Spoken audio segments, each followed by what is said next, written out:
Are you looking to grow revenues, increase profitability, or obtain financing? If so, you came to the right place. Running a business is all about leadership. How do you become a better leader? Learn from the successful entrepreneurs and business owners how to lead your organization more effectively. That's why we created Leadership Live at 8:05, Talking Small Business, to help you succeed with your host, Andrew Frazier, Business Growth Pro and CFO and founder of the Small Business Pro University. Every Tuesday evening at 8 p.m. Eastern, we're joined by experienced entrepreneurs and business owners who share their secrets to success via live stream. Also, every Friday morning, we release a new podcast episode.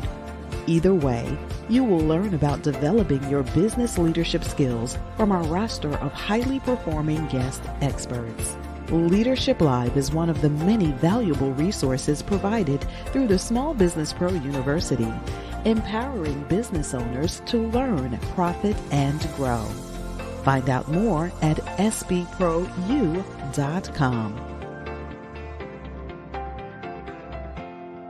Welcome to Leadership Live at 8:05, Talking Small Business. I'm your host, Andrew Frazier. Excited to be here once again on talking to you about my favorite topic, small business.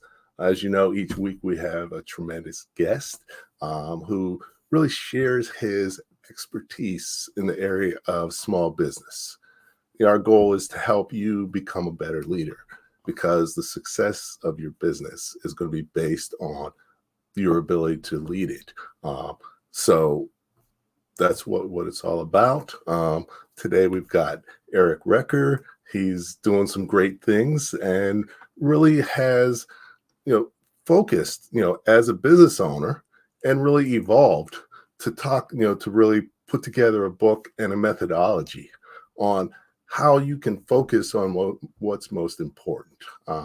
As a business owner, there's so many things that you have to do that sometimes it's hard to remember or hard to know what you should focus on.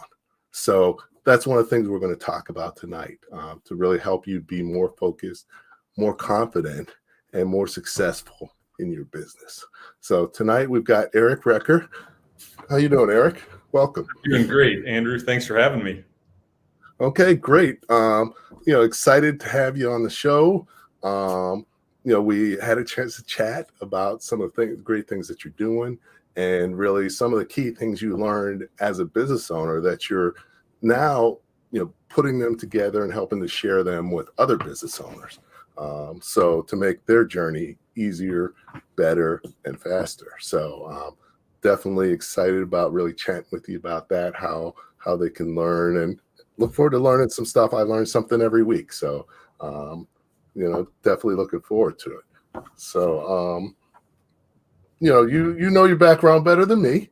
So I may as well let you talk a little bit about your journey and where you are and what you're doing. So I'll give you a few minutes to do that. Sound good? Yeah, that sounds great. I'll just go ahead and take the rest of the hour, Andrew. I'll just go through my story. That'll be the abbreviated version, and then we'll be all done. That sound good? All right, so I can just take a nap. It's been a long day anyway. So, well, really, my journey started. I remember when I was in second and third grade. I remember waking up on Monday mornings and just being terrified to go to school. And I was terrified to go to school. It was 5 a.m., 5:30. I remember looking at the clock in my room and hoping that my mom wasn't going to wake me up, because I was worried about going to school, because I was bullied at school. So my story of bullying maybe isn't quite as bad as some people's, but I feel like I have an everyday bullying story. And I would walk to school, and sometimes the other kids would take my backpack. They'd push me down. They do some different stuff like that. Pretty typical stuff. But one of the things that stung the most for me, Andrew, was when I was on the recess playground, and at lunchtime and the other recesses that we used to get 3 recesses, which was pretty fantastic. I definitely said that recess was my favorite subject in school, but we would play kickball. And in my small town in Iowa in the early 80s, kickball was life. And so we would pick teams for kickball every recess, and repeatedly I would not get picked. Now, it could have been okay if I would have got picked last, because all I really wanted to do was show everybody what I had as a kickball athlete, I guess, in elementary school. But I was repeatedly not picked, and also told why I wasn't picked, and that was because I wasn't good enough. And that's a harsh reality to hear when you're in second and third and fourth grade. So I remember in third grade standing in the side of that recess kickball field and saying, I am going to make a pact with myself that I am going to be so darn good at everything that I ever do that people are always going to pick me. And so that was a kind of a pivotal moment in my life, and it led to me being extremely driven in my life. With everything that I'd done, nothing was ever good enough. I always felt like I needed to do the next thing, and I always felt like I needed to do it better than anyone else. Led to a lot of worry, fear, stress, a lot of anxiety, all the way through high school, through college, getting into dental school, which was a very stressful thing. Getting through dental school, and it wasn't enough that I was in really highly ranked in my class. I needed to be in the top 10. Going on beyond dental school, it turned into, I found the sport, I found running, and then 5K wasn't enough. 10K wasn't enough. Half marathon wasn't enough. A full marathon wasn't even enough. So I discovered triathlon, and I went all the way through the Ironman distance.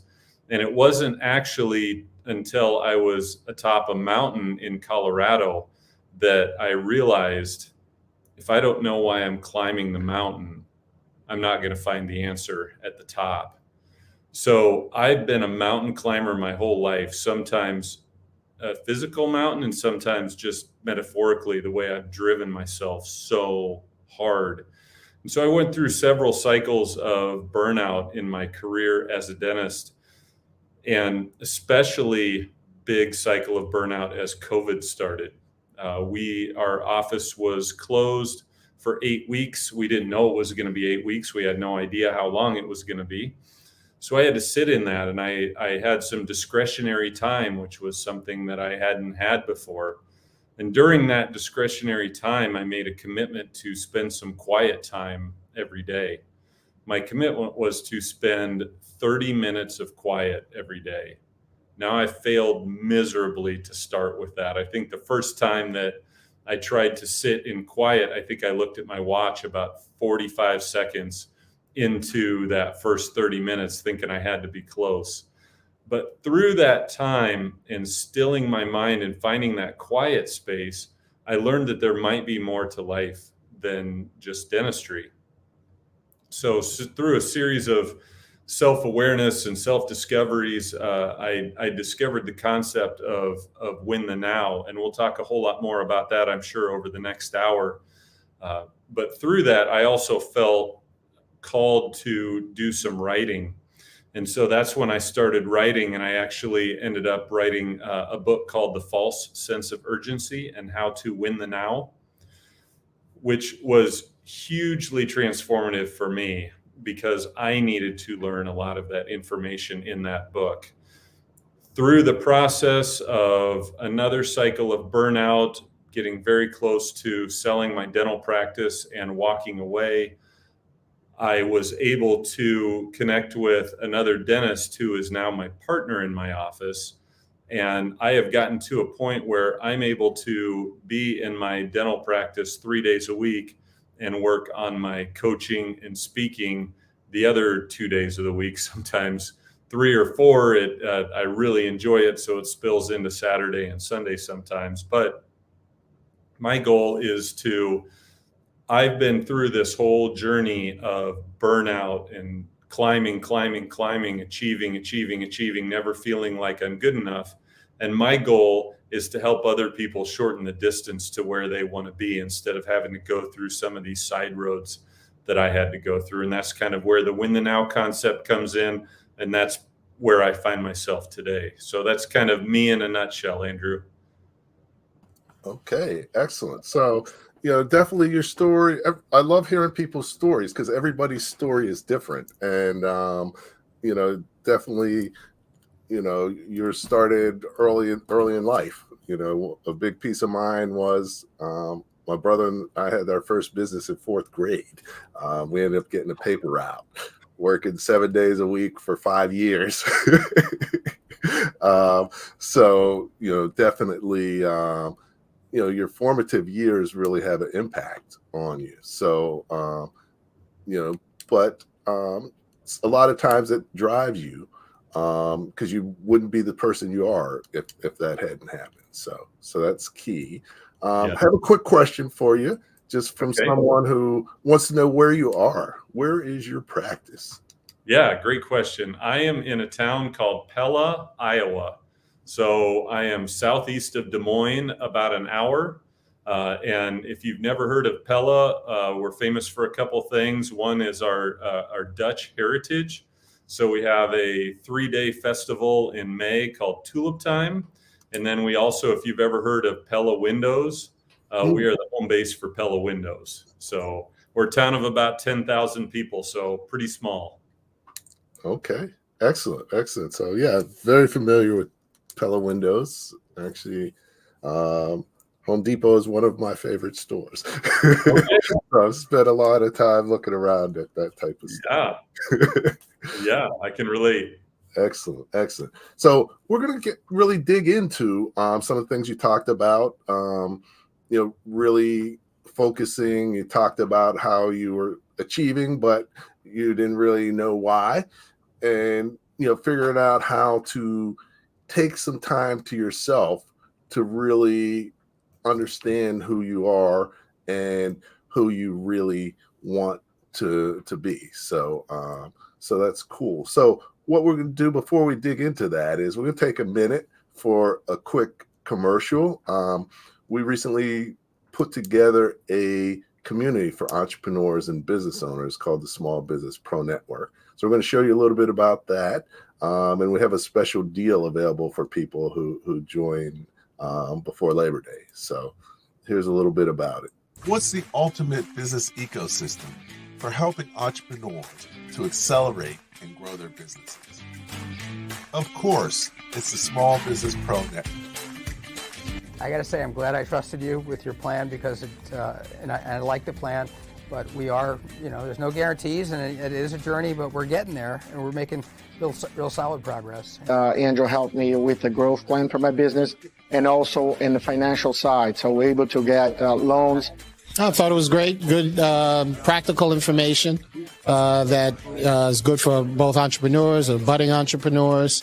Andrew breaks it down in a very understandable way. You need someone that's going to tell you how to get things done, how to move your business forward, how you can run your business like a pro. I've known Andrew for 10 years, but when we started working together, I got to see the master's mind. And he's been helping me with my financials, making sure everything's together, what's working versus what's not working in my business, so that I'm working on my business and not in my business, period. Join the Small Business Pro Network to learn from the experts, collaborate with like-minded entrepreneurs, and access valuable resources for growth. Hello, I'm Andrew Frazier. My mission is to help 1 million business owners by 2028 to sell more, make more, and get financing. I've worked with more than 1,000 business owners one-on-one, helping them to grow revenue, increase profit, and obtain financing. I created the Small Business Pro Network to help you achieve your goals faster and easier. Join before Labor Day to become a charter member for free. Visit www.sbpronetwork.com. I'm looking forward to seeing you there.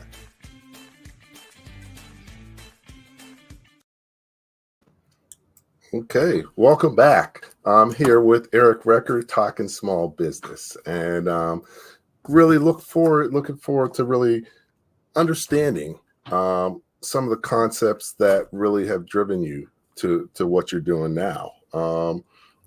You talked about how in your formative years it forced you or it led you to really try to be a super achiever, and which you accomplished, but it wasn't necessarily fulfilling.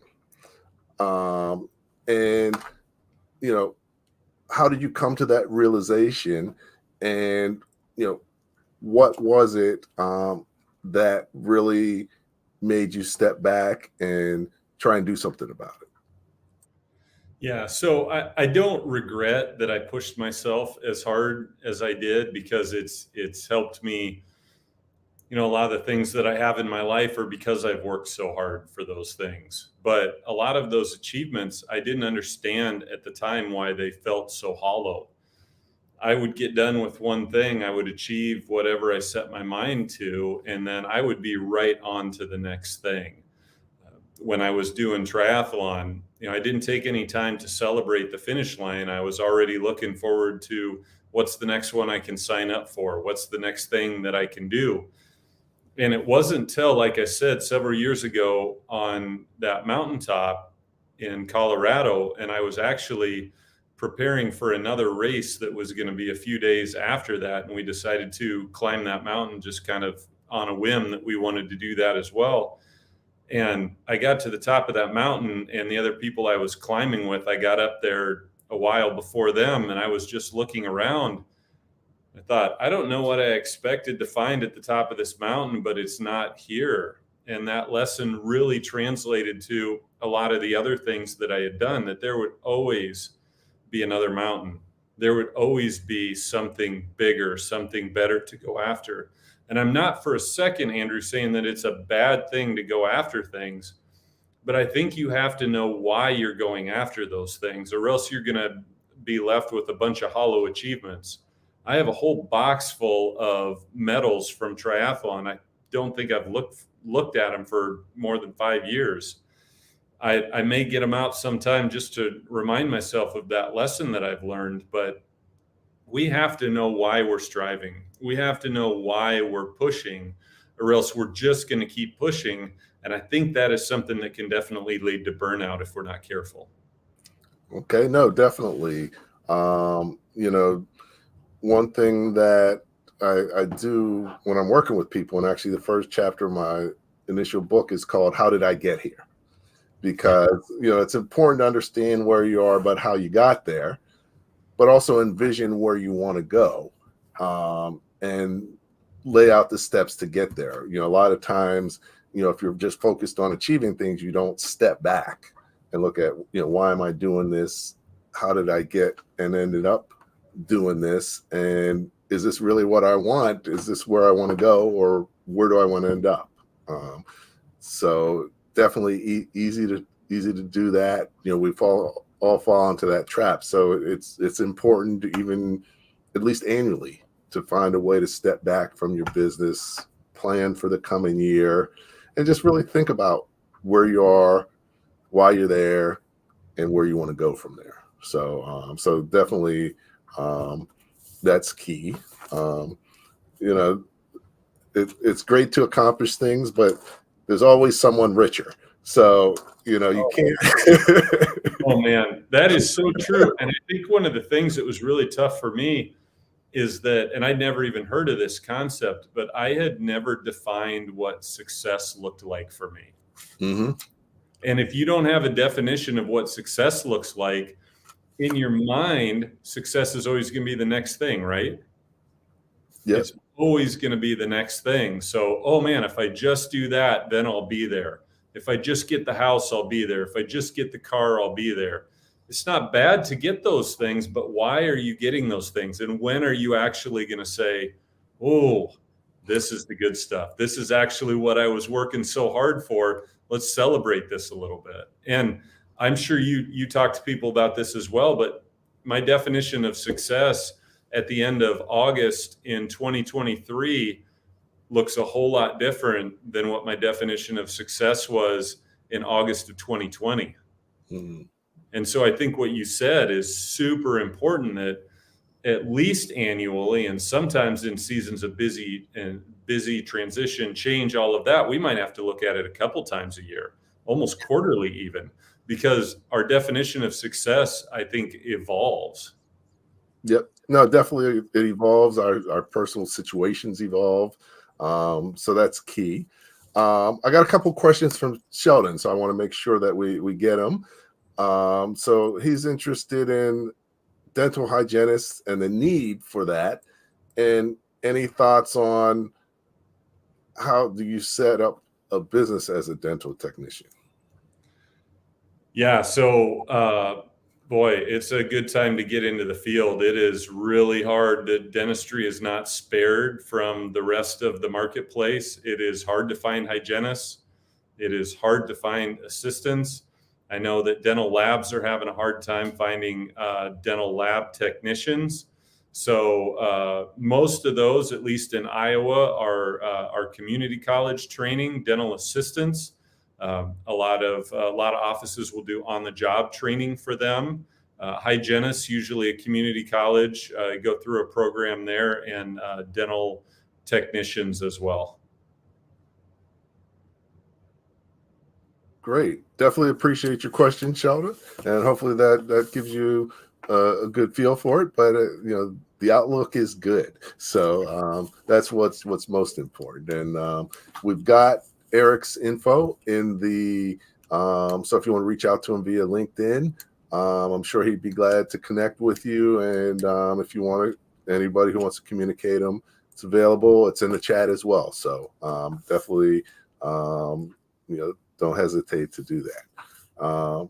So one thing that that I've found, and I actually I heard a story. I'm not sure where, but it was like someone went to dinner, really expensive place with a lot of really wealthy entrepreneurs that no longer had their business, and seemed like everybody was kind of sad. But you meet with people who are in the middle of the journey, and they're really into it and enjoying it. And many times the journey is more important than the result. Is that something you find? And what is it about the journey that's important to do and keep in mind? Yeah, the journey is everything. That's how I feel like I'm able to teach and coach and speak, is because of the journey that I've have had ongoing, and the journey continues. And I also heard an interesting story about a baseball team whose coach said, "We are not celebrating until we win the pennant, until we win." And so the team really got on a hot streak, and they did really well. They were in a really tough spot about mid-year, and they really rallied. And at the end of the year, there were huge accomplishments. People had personal season records for home runs, for hits, they had some great win streaks. They had all of this. They came literally out of nowhere, but then they came one game short of winning the pennant. So guess what? No celebration.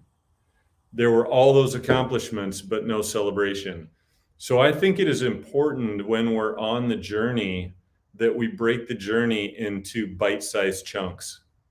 So whatever goals you're setting, if you're only going to celebrate when you hit that goal, you're going to miss out on a lot of opportunities. And why do we need to celebrate? Celebrating is huge. It restores us. It refills us. We get to be around other people and enjoy their company. We get to take a pause and say, I made it this far. Doesn't mean we have to take our foot off the gas. It doesn't mean we need to become complacent, but we need to celebrate the waypoints on our journey. And if the only thing that we're going to celebrate is when we get there, well, what if we haven't even defined there? Or if we do get there, there's going to be another there that we need to get to, or we think we need to get to. So I'm a huge proponent of celebrating. It doesn't need to be this big, huge party. But when we hit waypoints along our goals or along our journey, we need to celebrate. I didn't celebrate much on my triathlons. I didn't celebrate much on my marathons. And I've talked to many other athletes and professionals who also haven't done this. And I think if we don't take time to take note of the accomplishments that we've made, we're going to end up burning ourselves out chasing this finish line that we may not even have defined yet. So that's part of the reason that I love the journey. And I think that the lessons that we learn on our journey become things that we can talk to other people about to help them on their journey. And then when we journey together, that's why there's a community here. That's why there's people listening tonight. It's they want to hear from somebody else's journey so they can help their own journey. So I think that concept is huge. Okay. No, I mean, definitely, at the end of the day, a lot of people forget that, your business isn't the end all and be all. It's really a vehicle to create the level of success and the type of environment and opportunities that you're looking for. So, it's, like they say you can live to eat or eat to live. And the people who eat best are the ones that I guess live to eat because they savor what they're eating. And, same with the business, you can't have the business live for you, or, you have to make sure that it's giving you what you want and you need, which is key. I like how you talked about celebrating, and definitely it's important to that. It's important for you, but I would say it's even more important for others that you celebrate. And is that something you find, and what's the reason for that? Well, I don't know about you, Andrew, but I would love to go to a birthday party every week if I had the chance to do that. I have a little niece who recently had a birthday, and I have a nephew and two nieces that live in my hometown, and they are all under 10. And I would love to go to one of their birthday parties every week because the awe and wonder that they experience on their birthdays, as the anticipation of opening their gifts, the blowing out the candles, the making a wish, all of that kind of stuff, to be able to view the world through the eyes of a 4, 5, 6, 7-year-old with the awe and wonder that they look at it is so great for all of us. It's when I got done with my last Ironman triathlon, I came home and my family had a little reception for me and had some friends over, and it was incredible. It was such a cool celebration. I felt so honored that my friends would come out for that, but then they also got a chance to celebrate. And I think it's one of the best ways that we can refill our buckets. One of the best ways that we can recharge for the journey ahead is to celebrate, whether we're celebrating something that we did, or sometimes even better, celebrating something that somebody else did, or a milestone in somebody else's life. It lifts us up. It gives us dopamine. It gives us serotonin. It gives us all these things that help with our wellness. And I don't know about you, but I usually walk away from a celebration like that, whether it's for me or whether it's for somebody else. I just feel good. I feel ready for whatever's next. And we need more of those opportunities in our life, I think. Definitely. A friend of mine who works with entrepreneurs and business owners, he wrote a book called The Lonely Entrepreneur, because that is one facet and one challenge that many entrepreneurs have to deal with. So, there's an African proverb that says, if you want to go fast, go alone, but if you want to go far, go together. So, as entrepreneurs and business owners, it's important to build your team, build your connections, connect with people who you can help and who can help you, and you can celebrate together, because that makes the journey so much better.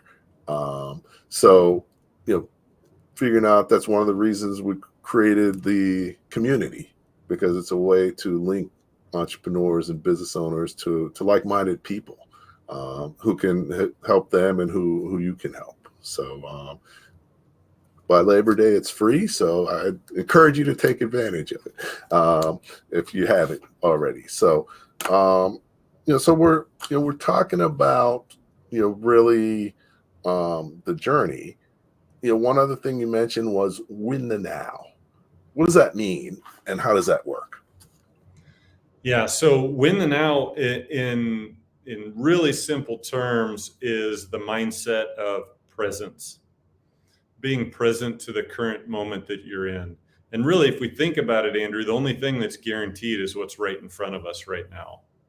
We don't know what's going to happen in the future. And for me, for a lot of my life, I was either stuck in the past, believing the lies of the bullying, believing that I had to be this amazing person and I had to be so good that no one would ever not pick me.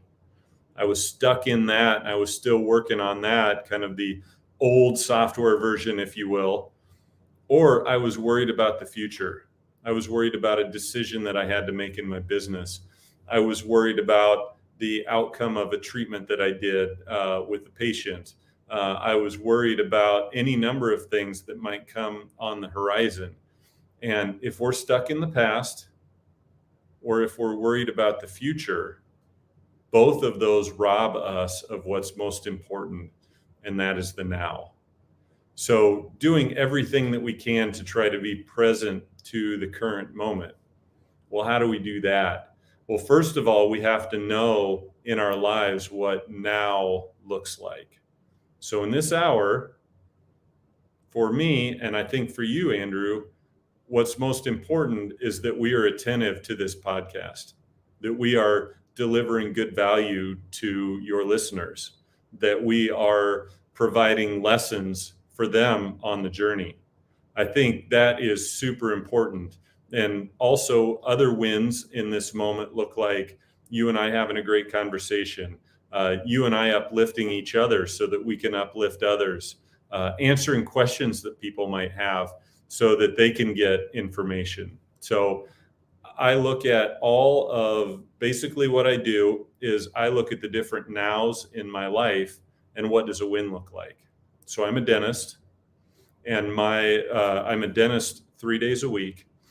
And on those 3 days that I'm in the office, and I was in the office today, from 8 to 5, other than lunch, I am scheduled on the 15 minutes.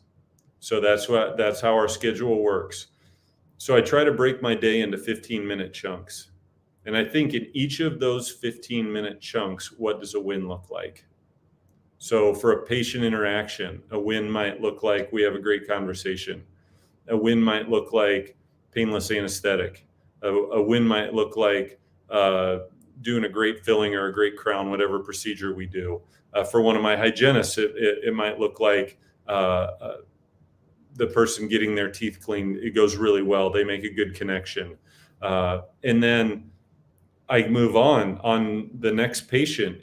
There's another chance for a win. And to use a sports analogy, I mean, everybody loves a win. And I think most people like a win streak. So if you have a couple great interactions in a row, all of a sudden you have a win streak. Now, there are going to be things in life, in business, in my dental practice, in everything, where things don't go well. There's a chance that a patient did not have a reasonable expectation of what we were going to get accomplished. There's a chance that a patient brought some of their own baggage in and we're acting and we're having a really bad day.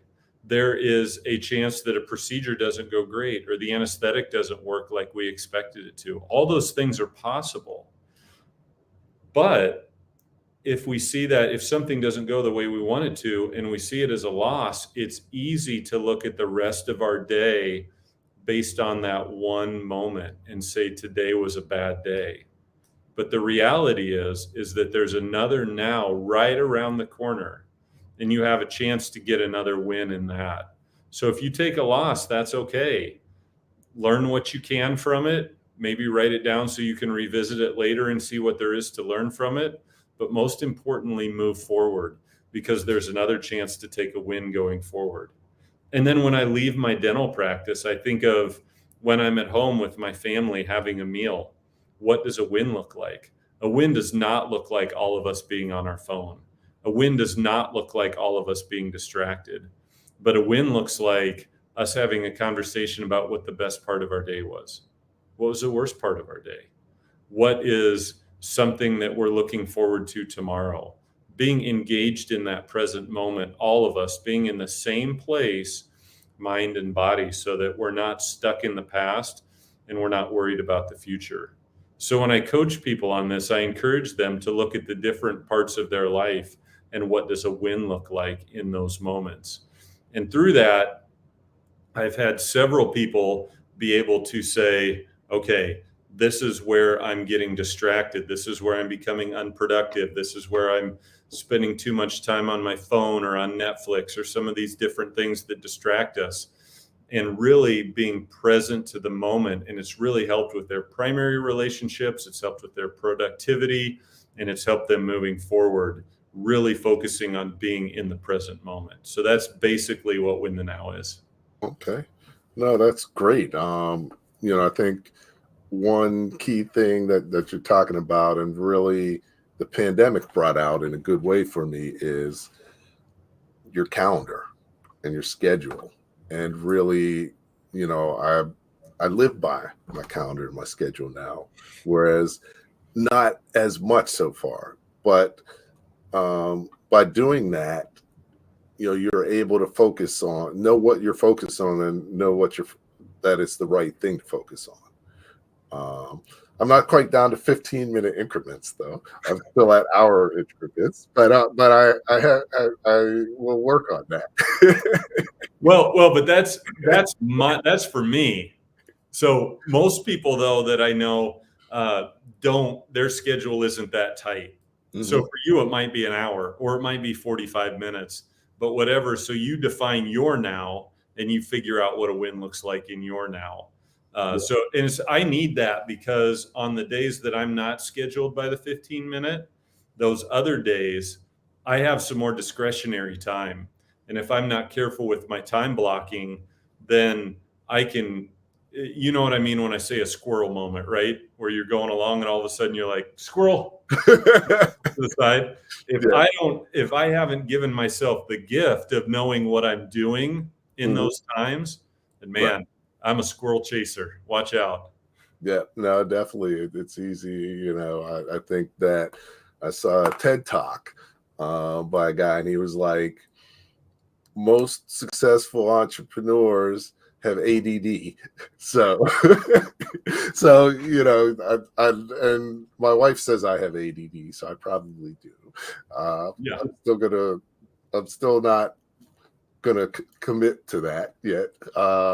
But you do need things to keep you focused, and set up different systems or tools around you to help you really stay on target and stay focused. I'm a big fan of planning and preparing. Definitely everybody says failing to plan is planning to fail. And everybody knows that, but they still don't do it. Why is it that they don't do it? And, why is planning important? And how do you help people be able to do that more effectively? Yeah, part of the problem is let's be honest, Andrew, planning is kind of boring, right? I mean, it's not glamorous. It's not really flashy, but it is so important. And part of the reason that planning is so important is because we suffer from decision fatigue. I don't know what the actual number is. Some of the studies have said we have to make like 35,000 decisions a day. I don't know about that, but we have a lot of decisions that we have to make, especially as entrepreneurs. And so anything that we can do from a planning purpose that's going to help us make fewer decisions the next day is going to help with that decision fatigue. Steve Jobs wore the same thing every day to work. And people thought, well, that's kind of goofy. But guess what? He never had to think about what he was going to wear. He also ate something very similar for breakfast every day. So automatically, he's got a couple decisions that he doesn't have to make every day. So his mind could be more fresh for the decisions that he did have to make during the day. So what are some of the things that we can do to plan ahead?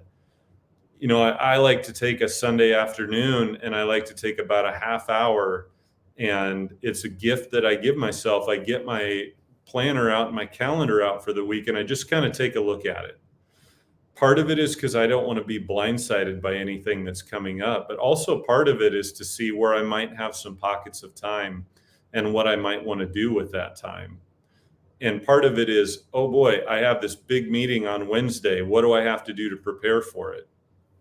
So anything that we can do, we can meal prep a little bit for the week. We can maybe just, as a family, come up with what meals are we going to eat this week, which is a huge gift because my wife does not love to meal plan. She doesn't love to just come up with a meal each day that she's going to make. And I appreciate that. So we've started doing some more meal planning so that she can give herself the gift of knowing what she's doing. And a lot of times we even make meals together now. And we've turned that into more of kind of a together thing that we can do. So anything that we can do to plan ahead, while it's not glamorous, it is going to make the next day or the next week ahead so much better. And if we plan, we're also less likely to procrastinate.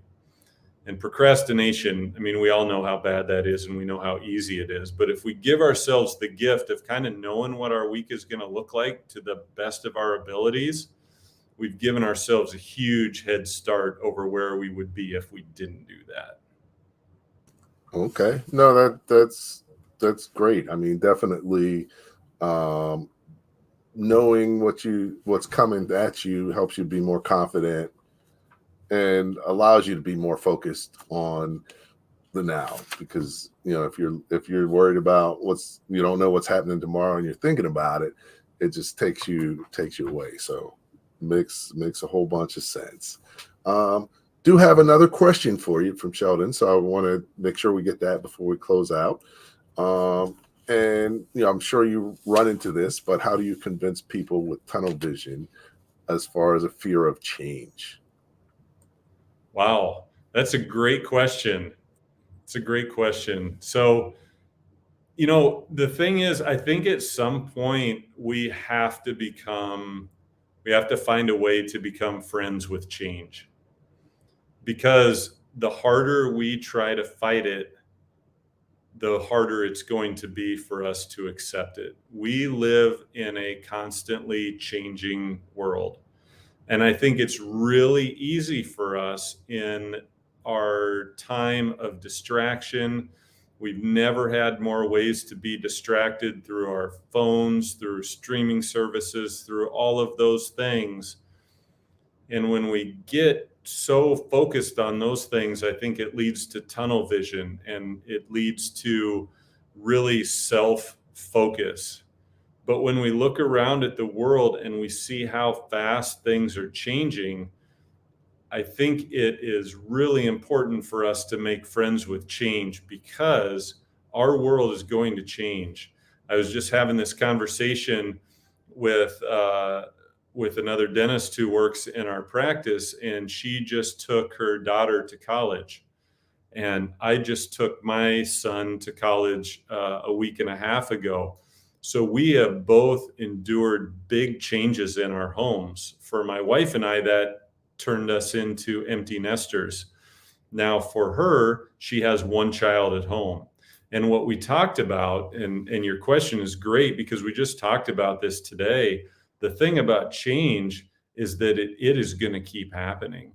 So she's going to go through this again in a few years when her youngest child goes off to college. And for me, I went through, if I look at some of the big seasons of change, COVID was just 3 years ago. And then I honestly almost sold my dental practice and walked away in 2021. At the end of 2021, I took on a partner. And then in early 2022, I switched to my new schedule of seeing patients 3 days and working on coaching and speaking the other days. And that's just, I'm 46, and those are some of the changes that have happened over a 3-year period in my life. So change is going to come, whether we like it or not. And to be able to see life with a little bit bigger picture and realize that change is coming, I think it makes it a little bit easier for us when change actually happens. Okay, definitely. Like you said, change is with us to stay, but not only that, it's accelerating. Um, and it can be scary, especially nowadays, because you said there's so many distractions, there's so many options. If you're in business and you're trying to market, there were like 5 options 20 years ago. Now you got like a million different social media channels. You can't possibly know or understand a lot of them. So sometimes it's hard to make decisions. And one key piece is, having your team, being in an ecosystem so that you can learn from others that are doing the same or similar things. Because, it is harder to feel comfortable and confident in your decisions. And it's always good to have a coach or someone who's been there who can help you lead you along the journey. Because you can't know everything, you can't figure out everything quickly. So sometimes you do need that level of help, and generally it's well worth it. A friend of mine used to say, there's only 2 ways to learn. You can learn by, making the effort and taking the time to learn, or you can learn by losing money. Yeah. You want to do. Oh man. Oh yeah. And we've all lost somebody. I've lost somebody. I'm sure you have too in the process, but you gain some wisdom, but you only have so much money that you can lose. Yeah. So that's And important. Andrew, I love that point that you brought up about journeying together with other people, with your team, but also this community that you're forming. That's great. Entrepreneurship can be lonely. It really can. When you are the top dog in your office and there's this temptation to feel like you have to be everything to everybody, and it can be really draining. And if you don't have any other resources, any other people that really fast. So the opportunity to be in a community like you're starting here, being around a coach, being around somebody else who can be an ally in your corner and help you on the journey, it's priceless, and it's super important. Yep. No, definitely. So, and that's why we're doing it. I think that business is hard enough on its own, and most people who are in business aren't really prepared for the tasks ahead of them. Many times you can't be, because there's so many things you got to learn. But to get help along the process, to talk to people who are going through it with you or have gone through it before you is invaluable. So definitely it's important to kind of get those types of insights. And if you're running an organization, you can't talk to people in your organization about a lot of things that you're thinking. Talk to business owners. And they think a lot of different things, and sometimes you just need to bounce them off of someone before you say them within your organization, because there can be significant implications on anything you say within your organization. So you want to make sure that what you're saying is in the right way at the right time to the right people. Exactly. So, I think that's key. So now, talk a little bit about kind of what you're doing now, as far as, who are you working with? What types of things are you doing with them? And what's your program like? Yeah. So I like to work with high achievers, kind of like myself, people who have worked really hard to get where they are. But their success that they've experienced, they're not really so sure that's where they're supposed to be. And they may be in a space, just like you said, Andrew, where they may not have a lot of people to talk to about it. And they may not be able to talk about it in their organization. So I like to be that sounding board. I like to be that person that helps come alongside people and say, okay, what do we want this next part of life to look like? And a lot of people don't know what that looks like. So we go through a series of steps to help people try to figure out what that next step for life might be, because my goal is to help people get to where I'm at this point. I feel like I know my why, I know my purpose, I know what I'm supposed to do, and so I can confidently put the pedal down and know that good days are ahead. So that's my goal in working with my coaching clients. As far as with the groups that I speak to, do keynotes and workshops with, I really have a great self-care strategy that I've been teaching people on, about really being honest with ourselves about where we're at in life and trying to develop some strategies to help us not get burnt out, because I have such a strong burnout journey. And I think there's probably three types of people out there. One type of person is somebody who's never going to experience burnout because they're never really going to step into life enough to where they might get burnout.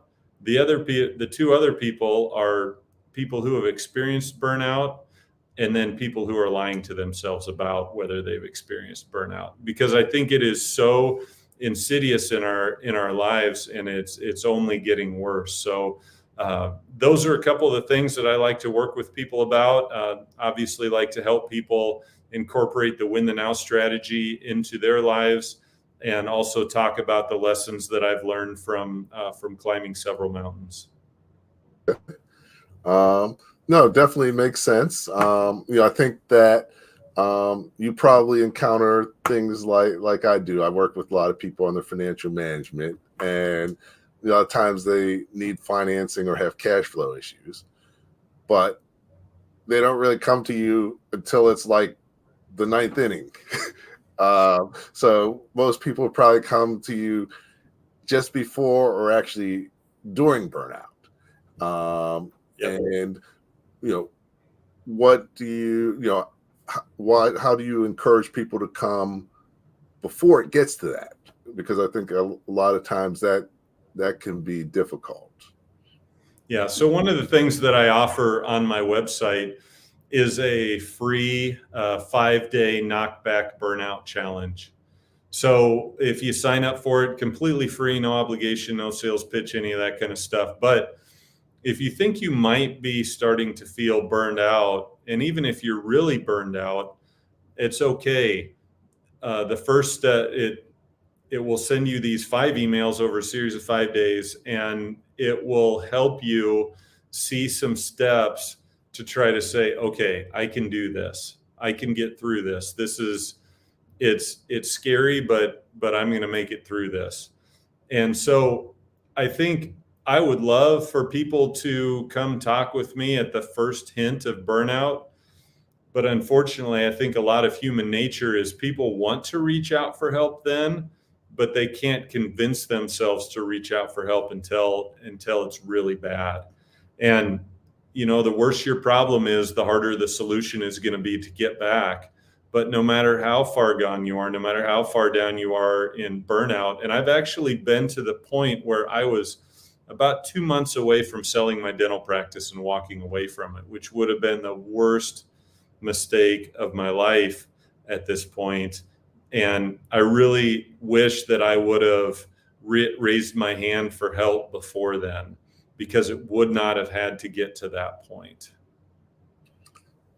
Excellent point. Actually, that just reminds me, I had built a real estate portfolio when I was younger, and it just got to a point where a lot of things around me were going on, and my wife wasn't really happy about me not being around that much. That I just ended up selling everything to a guy, and probably about a month later, I regretted it, but it was too late. So, definitely it's good to be able to talk to someone, about that stuff. I still miss it and created on a certain level, but you live and you learn, and I wouldn't be here doing what I do if that hadn't happened. So there's pluses and minuses to everything. So this has been great. One of the big challenges is an hour seems like a long time, but really isn't when you're talking about something important and something that you really believe in. So I appreciate you taking your time to do this. One of the things that I like to do is before closing out, we talked about a whole bunch of stuff, but a lot of times people can really only take in 3 things. And so, if think for a second about, if what 3 things would you want people to take away from what we talked about tonight that they could take and implement starting tomorrow? So take 1 second. I'm just going to show a quick video. Those of you who are in Jersey may have actually come to one of my Power Breakfast events. We've been doing them for 10 years and really a way to help a lot of entrepreneurs and business owners. So, over 10 years, we've had a lot of positive results. And the next one is going to be October 26th at the Glen Ridge Country Club. If you're not familiar with the Power Breakfast, here's a quick video, and then we'll come back talking with Eric Recker, and he's going to give you 3 things, as a medical professional, he's going to prescribe 3 things for you to take tomorrow. If you are looking to increase revenues, improve profitability, and or obtain financing for your business, you need to check out the Power Breakfast and Small Business Pro conferences. My name is Andrew Frazier. One of the things we're here to do is supercharge your day. Today's Power Breakfast has really been a phenomenal experience. I think it's exactly what business owners need, some true guidance of people who are genuine and really are leading them in the true direction of business growth and expansion. The Power Breakfast is so important for the entrepreneurial community because it gives the various business people who come together an opportunity to interact and also do some business. These events hosted by Andrew Frazier, President and COO of Small Business Like a Pro, will supercharge your day.